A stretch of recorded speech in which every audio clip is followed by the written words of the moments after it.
पाकिस्तान में सेना द्वारा तख्ता पलट करने का इतिहास शुरू से ही रहा है। 1947 में भारत से अलग होने के बाद से लेकर अब तक पाकिस्तान में 3 बार कामयाब तख्ता पलट हो चुके हैं और कई बार नाकामयाब कोशिशें भी हुई है। आज हम एक ऐसे ही कामयाब तख्ता पलट का किस्सा बताने वाले हैं। 1999 में भारत से कारगिल वॉर हारने के बाद पाकिस्तानी प्रधानमंत्री और सेना प्रमुख में एक दूसरे को हटाने के लिए आपसी रंजिश शुरू हो गई। 12 अक्टूबर 1999 को तत्कालीन प्रधानमंत्री ने सेना प्रमुख को हटाने की घोषणा टीवी पर भी कर चुके थे और इतना ही नहीं, करीब 1 घंटे तक सेना प्रमुख का एरोप्लेन एयरपोर्ट में लैंडिंग ना मिलने के कारण हवा में ही चक्करे काटता रहा। प्लेन में बस 7 मिनट का ही फ्यूल बचा हुआ था। इतनी मुश्किल हालात में उस सेना प्रमुख ने महज 17 घंटे के अंदर पाकिस्तान में तख्ता पलटकर पाकिस्तान के इतिहास में अपना नाम काले अक्षर में लिख दिया। फरवरी 1997 में पाकिस्तान में चुनाव हुए। नवाज शरीफ की पार्टी को बहुमत मिला और नवाज शरीफ दूसरी बार पीएम बने। उनकी सरकार में पाकिस्तान में परमाणु परीक्षण किया जो सफल रहा। कुछ समय बाद नवाज शरीफ की तत्कालीन सेना प्रमुख जनरल जहांगीर से करामत से ठन गई। नवाज ने जहांगीर को हटाकर परवेज मुशर्रफ को आर्मी चीफ बना दिया। इधर मुशर्रफ ने आर्मी चीफ बनते ही अपना रंग बदल दिया।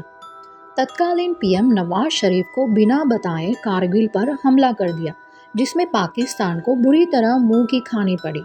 इस हार को लेकर पाकिस्तानी जनता में गुस्सा था। सेना हार का दोष लेना नहीं चाहती थी, सरकार भी इससे बच रही थी। सड़कों पर नवाज शरीफ को लेकर पोस्टर लगने लगे थे, मियाँ तुम कब जाओगे। लेकिन नवाज शरीफ इतनी आसानी से सत्ता नहीं छोड़ने वाले थे। उन्होंने अपना अलग से ही प्लान बनाया, जिसकी शुरुआत उन्होंने लाहौर के आवास में अपने भाई और उस वक्त के पंजाब के मुख्यमंत्री शहबाज शरीफ को बताया कि वो जनरल परवेज को आर्मी चीफ के पद से हटाने का फैसला कर चुके हैं। शहबाज शरीफ हैरान हो गए। जवाब में कहा, अगर जनरल मुशर्रफ को हटाना ही था तो 4 महीने पहले जून की शुरुआत में ही क्यों नहीं हटाया। तब नेवी और आर्मी दोनों के चीफ उनसे खफा थे। इस वक्त मुशर्रफ को हटाना खतरनाक हो सकता है, मार्शल लॉ भी लग सकता है। इस पर नवाज शरीफ ने उनसे कुछ भी नहीं कहा, क्योंकि वो मुशर्रफ को हटाने का फैसला अमल में लाने के लिए तैयार थे। इसके बाद नवाज शरीफ ने military secretary brigadier Javed Iqbal को मिलने के लिए बुलाया। बातचीत से पहले अपना और इकबाल का फोन बंद करवाया। नवाज शरीफ ने उनको अपने फैसले के बारे में बताया तो वो भी सख्ते में आ गए। जवाब में इकबाल ने कहा, सर आप जानते हैं कि जनरल जियाउल हक पीएम जुल्फिकार भुट्टो को फांसी के फंदे तक ले गए थे, ये खतरनाक भी हो सकता है। जवाब में नवाज शरीफ ने सवाल किया, आखिर कानूनी तौर पर इस फैसले में गलत क्या है। इस पर जावेद इकबाल ने उनसे कहा, मुशर्रफ का कारगिल ऑपरेशन नाकाम रहा है, ऐसे में वो किसी भी सूरत में नहीं चाहेंगे कि उनको रिटायर करके उनका कोर्ट मार्शल किया जाए। वे अपने बचाव के लिए किसी भी हद तक जा सकते हैं, पाकिस्तान का अपने हाथ में कंट्रोल भी ले सकते हैं। फिर नवाज शरीफ ने उनसे कहा, मुशर्रफ को रिटायर तो हर हाल में करेंगे, फिर चाहे कुछ भी हो। तुम वादा करो कि हर हाल में इस खबर को राज रखोगे और सरकार के वफादार रहोगे। उनकी मीटिंग यहीं पर खत्म हुई। इसके बाद नवाज शरीफ से मिलने के लिए वरिष्ठ पत्रकार नजीर नाजी आए। दरअसल नवाज शरीफ ने नाजी को अपने बेटे हुसैन के साथ मिलकर मुशर्रफ को हटाने के लिए जो स्पीच देनी थी उसे लिखने के लिए बुलाया था। मुशर्रफ को हटाने और कारगिल ऑपरेशन पर जांच के लिए एक जांच कमेटी गठित करने का फैसला सिर्फ 5 लोगों को ही पता था।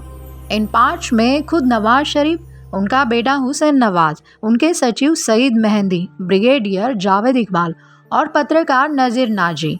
यहाँ तक कि भाई शहबाज से भी मशवरा करने के बाद भी उनको बताया नहीं गया कि वो फैसले पर काम कर रहे हैं। दिन था 12 अक्टूबर 1999 का। 12 अक्टूबर को मुशर्रफ को हटाने और जियाउद्दीन भट्ट को नया आर्मी चीफ बनाने की पूरी तैयारी हो चुकी थी। नवाज शरीफ रिटायर्ड जनरल इफ्तार अली खान और सईद मेहंदी को लेकर कमरे में गए। दरवाज़ा अंदर से बंद किया और सबसे कहा कि आप सबको कुरान पर हल्फ देना होगा कि यहाँ जो बात होगी वो जब तक टीवी पर ऐलान न हो जाए तब तक कमरे से बाहर नहीं जाएगी। तब तक आप लोग अपनी बेगमों से भी बात नहीं करेंगे। फिर नवाज शरीफ ने लेटर लिखवाया। फिर राष्ट्रपति के पास हस्ताक्षर कराने पहुंचा। राष्ट्रपति ने साइन कर दिया और अब प्रधानमंत्री शरीफ के हाथ में परवेज मुशर्रफ को हटाने का आदेश और इसकी जानकारी टीवी पर देने के लिए लिखी हुई स्पीच थी। उन्होंने जियाउद्दीन भट्ट को बुलाया, उन्हें नए आर्मी चीफ बनने का लेटर और मुबारकबाद दी गई। उधर मुशर्रफ भी अपने भरोसेमंद अफसरों की तख्ता पलट की पूरी प्लानिंग समझाकर श्रीलंका गए हुए थे। उन्हें 12 अक्टूबर को पाकिस्तान लौटना था। यहाँ पर गौर करने की बात यह है कि जनरल मुशर्रफ को श्रीलंका के दौरे पर थे, तब भी उन्हें पता चला कि शरीफ और इंटेलिजेंस चीफ जनरल जियाउद्दीन की इस्लामाबाद में गोपनीय बैठक हुई है और उन्हें इस पद से हटाने की तैयारी की जा रही है। जनरल मुशर्रफ को जब भनक लगी कि उनकी बर्खास्तगी को रिटायरमेंट के तौर पर पेश किया जाएगा और उनकी जगह पर जनरल जियाउद्दीन को पद सौंपा दिया जाएगा, तो उन्होंने तुरंत कोलंबो एयरपोर्ट से कराची के लिए फ्लाइट ले ली। अपने प्लान के मुताबिक जनरल मुशर्रफ के वफादार आर्मी प्रमुख और जवान रावलपिंडी के पास इकट्ठा होने लगे। विदेशी पत्रकारों की मौजूदगी में पाकिस्तानी सेना ने सरकारी टीवी के स्टेशन पर कब्जा जमा लिया।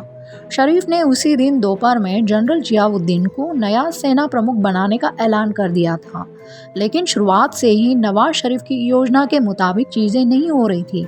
लगभग हर वरिष्ठ अधिकारी उनके कमांड को मानने से इनकार कर दे रहा था। इस पर जब शरीफ और जनरल जियाउद्दीन को शक हुआ तो उन्होंने तय किया कि जनरल मुशर्रफ को पाकिस्तान लौटने ही ना दिया जाए। प्रधानमंत्री के कार्यालय से जनरल मुशर्रफ के रिटायरमेंट की घोषणा कर दी गई। इस ऐलान के साथ ही पाकिस्तान आर्मी को बगावत की वजह मिल गई और 1 घंटे बाद ही 111 ब्रिगेड की 10वीं कॉर्प्स इस्लामाबाद के लिए निकल पड़ी। इसके बाद सेना ने शरीफ के घरों को चारों तरफ से घेर लिया। सुरक्षा में तैनात जवानों से हथियार छीन लिए गए। शरीफ ने नए आर्मी चीफ की नियुक्ति का आदेश वापस लेने से भी इनकार कर दिया, जिसके बाद उन्हें उनके घर से एयरपोर्ट के नजदीक एक गेस्ट हाउस ले जाया। आर्मी के जवानों ने देश भर की प्रशासनिक इमारतों पर नियंत्रण स्थापित कर लिया और शरीफ के वफादारों को हटाकर पूरी कैबिनेट को हाउस अरेस्ट कर लिया। हालांकि इन सब के बावजूद अभी एक शख्स की कमी थी और वो अभी तक हवा में ही था।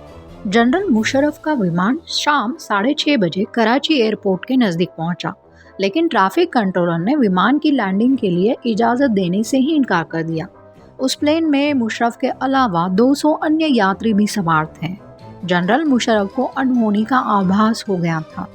ऐसे में उन्होंने पायलट से आदेश की अनदेखी करते हुए कराची के ऊपर ही प्लेन मंडरा कहा, जबकि विमान का ईंधन भी खत्म हो रहा था। जनरल परवेज मुशर्रफ ने एयर ट्रैफिक कंट्रोलर से सीधे अनुरोध किया और राइट टू लैंड की मांग की।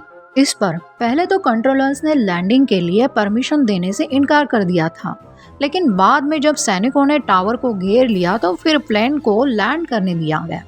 मुशर्रफ ने बाद में बताया कि उनके प्लेन में सिर्फ 7 मिनट का ही फ्यूल बचा था। अब जनरल परवेज मुशर्रफ के इंतजार की घड़ी खत्म हो चुकी थी। उनका इम्तिहान खत्म हो चुका था।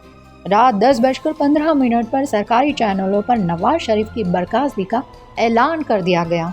अगली सुबह ही जनरल मुशर्रफ ने राष्ट्र के नाम संबोधन दिया।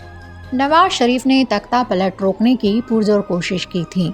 बावजूद आर्मी चीफ परवेज मुशर्रफ को पद से बर्खास्त करने के साथ ही श्रीलंका से आ रहे उनके विमान को पाकिस्तान में न उतरने देने की नवाज सरकार की योजना धरी रह गई। जनरल परवेज मुशर्रफ के किस्मत और उनके साथीदारों ने उनका खूब साथ दिया, जिससे वो प्रधानमंत्री नवाज शरीफ का तख्ता पलट करने में कामयाब रहे और साल 2008 तक उन्होंने पाकिस्तान पर हुकूमत की। पाकिस्तान में अब तक के इतिहास में ये आखिरी तख्ता पलट रहा है।